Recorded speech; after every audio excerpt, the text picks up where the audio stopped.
Tout commence par l'arbre. Ici, c'est une forêt principalement de châtaigniers, chênes, châtaigniers. Après, au milieu de tout ça, il y a aussi plein d'essences qui ne sont pas forcément des arbres monumentaux. On va avoir des veinages, des couleurs intéressantes qu'on ne trouve pas forcément dans les autres, dans les grosses essences. Pour moi, ça c'est excessivement intéressant. On est sur un vieux chêne creux qui a été usé par le temps et des intempéries, mais qui a encore une matière qui est tout à fait saine et puis exploitable. Après, à moi de trouver quelque chose à faire là-dedans.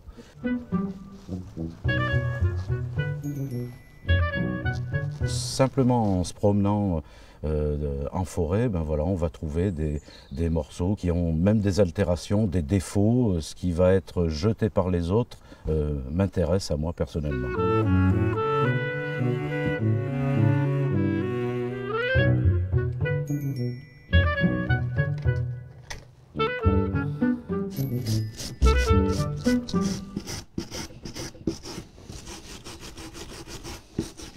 La première étape, c'est le nettoyage pour donc éliminer toutes les mauvaises parties. Après, je vais voir ce qui reste. Et puis l'idée vient tout de suite ou vient pas tout de suite, ça dépend.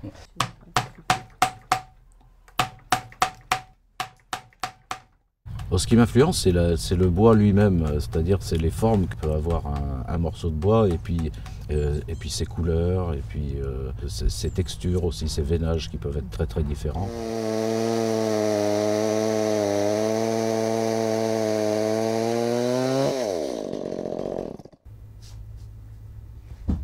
D'aucuns diront que je suis artiste, moi je ne sais pas du tout si je suis artiste ou pas.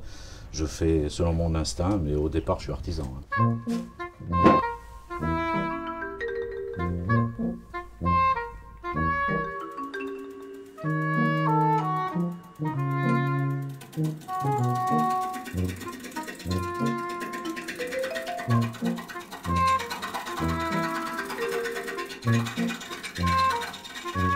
Si on regarde la tranche, on voit qu'il y a deux couleurs. Il y a ce qu'on appelle l'aubier, la périphérie qui est juste sous l'écorce, qui est beaucoup plus clair que le bois de cœur.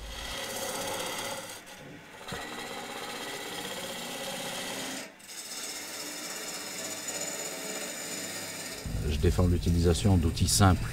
Je défends une créativité, une certaine créativité, le fait d'utiliser ce qu'on a autour de soi.